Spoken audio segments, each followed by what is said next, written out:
we're going to continue with our next conversation and our next guest. So, Jeroen de Muijnck, well, you've been here with us for quite so many years now, and you have been working on the Tiger phone. Do I say it correctly? The Tiger e-managed service. Yeah. Sovereign collaboration made easy. That's the topic we're going to discuss about. Today we will discover how managed secure communication solves three critical problems: fragmented tools, security gaps in practice, and the operational burden of the running high insurance infrastructure. Well, those are a lot of words. So we were talking last year also about, I think the Tiger just got launched. So I'm really curious first to start, what has changed since last year? Yeah. Thank you, Anke. Thank you for having me. And in Sectra, we take security very seriously. And we pitched also the sovereignty last year. But let me first start with draw an example where what's happening at the world of security. So 3 weeks ago, the BSI, who is the authority of the German government, they are in fact just around the corner here. They issued a warning on Signal, which is quite an okay consumer app for secure communications. But they issued this warning that somebody tried to hack into the system, and not just by hacking, trying to lure the system, but just to lure the people. And that's called social engineering. And social engineering, they lured the end user that they were the help desk of the vendor of the system. So that in that sense, I mean, they issued this warning that you can fool the end users in such a way, get access to the network, and then the whole network is lost. So we take security very seriously, and we provide a system now, which is the Tiger E, which is a foolproof system that issues like that and vulnerabilities like that do not work. It will not work on that. They will just bump into a wall. And I know you from Sectra, from the most secure phones. I think our minister is using one of your phones. Is this on the phone level, or is this more on the network level? Because it sounds more wider than just the phone. So what we do is we have a commercial phone. The recently launched Tiger E service. It's a commercial phone where we added our measures, but that's not where we came from. We came from a world where we took security on the top level. It's top security, so that is the Tiger S. But that's only available for governments that need to protect their state secrets. And with that in mind, we took everything really, all measures that you can think of, like our own hardware, our own software, our own key management, and so on. But that is only available for a very, very limited number of people, because it's only available towards governments. Yeah. Now, with all those ideas and concepts that we have, we also provide a commercial phone that is available to, let's say, people that also have the same kind of vulnerability or kind of threats, and they also want to secure, but that is then available, let's say, on a day-to-day basis. So it's very much easy to use, and that's we call Tiger E for Essential. And that's then more to be used by other companies, or is it specifically designed for governments in general? Yeah, in the government there is different classification levels, and the classification levels, it's a little bit, it goes too far to explain everything, but also there you have less security also for a day-to-day, when the risks for eavesdropping, the impact on that is not as high as with the state secrets. And also in the governments, in the companies, of course, there is also threats, vulnerabilities. So on that level, there is now a little bit more. This is the sweet spot that we found for our new product that we launched. Okay.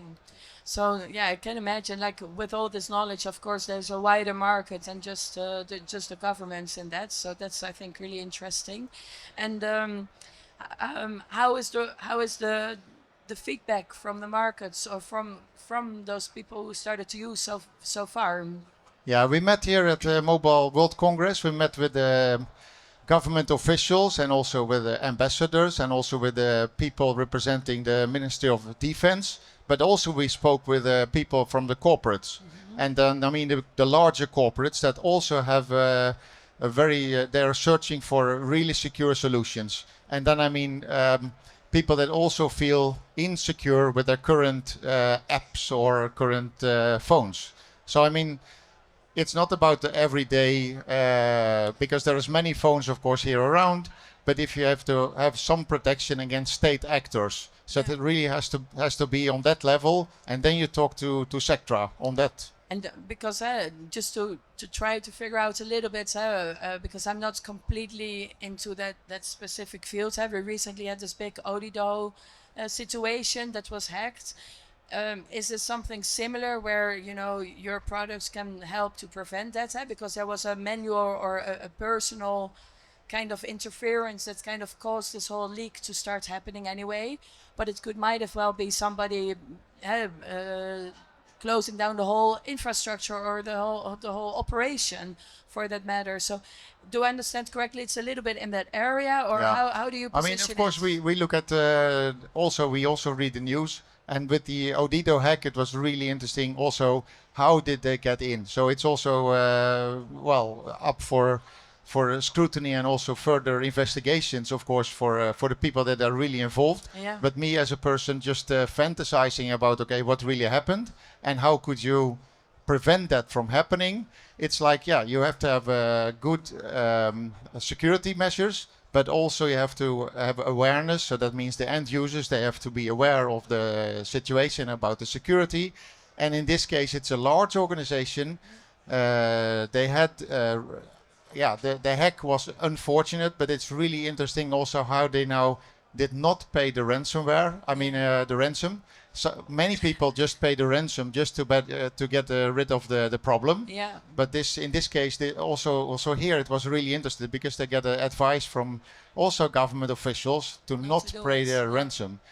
But zooming into what happened there, and technically, I always look at all flaws and measures, because as a defender, let's say as a designer of the system and of the security, you also have to think sometimes as a hacker. Of course, on all systems, there is always a weakest point in the weakest link. So you always have to look for, okay, how does this happen? How did they get in this time? And I drew now the example with the Signal app in Germany, where they just found out in the way of social engineering. Just one example, the Odido hack was a phishing mail pushed by the wrong people, and then they got access, and then they elevated further on. It's quite a normal kill chain, a chain of events. But then also the more advanced cases, like back in the days when Snowden was publishing a lot of documents, there also was a lot of information on, okay, what was the level of information and of where are the threats coming from the advanced persistent threats, the APTs, and how sophisticated are those foreign nations for eavesdropping on our state secrets. And then we come into sovereignty. Exactly, it's sovereignty. It's from the product level, but also of the people level. I think people in general, it's always like technology you can control to quite a far extent, but you can never control people. So even if they have the most secure phone, if they don't handle the phone properly or are being called by someone, or had their phone number was accidentally in the Odido hack, the hacker now knows how to find them. Yeah, true. So how do you deal with those kind of people situations as You're right a that, security company? I spoke already about awareness. So we have in our package also we deliver a phone, but also all the measures that we take alongside that you will hand over the phone to the end user. You would also give him the awareness session, so that why do you get this phone and why do you need that kind of security when you want to discuss certain secrets with your co-workers, and then you have to really get it between the ears on the end user, because he has to make the deliberate decision to use our phones and to make the extra step of, let's say, maybe an extra PIN code, or maybe sometimes an extra phone, just for those conversations. Well, it sounds very interesting, and I think, yeah, what I get out of it is like, there's great technology, and Sectra is someone who can provide that. So if you're really into the high security, especially for governments, and then the human component is something that you support as well as something that's really important to to continue to look at as well, and always look at it from also the attacker point of view, and Yeah. how to become more secure. So you have been now, I think, exhibiting with us also for, well, several years, maybe almost 10 as well. What has been your biggest evolvement throughout those years, or something that you're proud of that was different from when you started also? Yeah, I like also to see the trends through the years, because let's say here in Mobile World Congress, it's a really a good temperature measure on where things are going in technology, but also in society as a whole. So now I think the trend of today that everybody speaks about now is sovereignty, and then we mean not I mean being autonomous in our decisions, and autonomous, not giving other states a red button that can close down on our systems. But through all the years, there were different trends, and you see them come and go. So also the 5G was a big thing, and then the 5G slicing was really important for us, and now we see also that fading away. But slicing is going a little bit towards the background. Nobody does that anymore. And for us as a super, we want to use the commercial networks, and for us it's really important to understand that okay, these are the trends for the commercial networks. These are the trends for the chip manufacturers. These are the trends because we will use their commercial networks and their commercial platforms to put our crypto on it. And then we can only make one choice with our crypto phone. It's only one phone, and then we have to make sure that we bet on the right horses. I want to thank you very much, Jeroen, for this Thank you, Anke. conversation. And then we will, one big applause for Jeroen.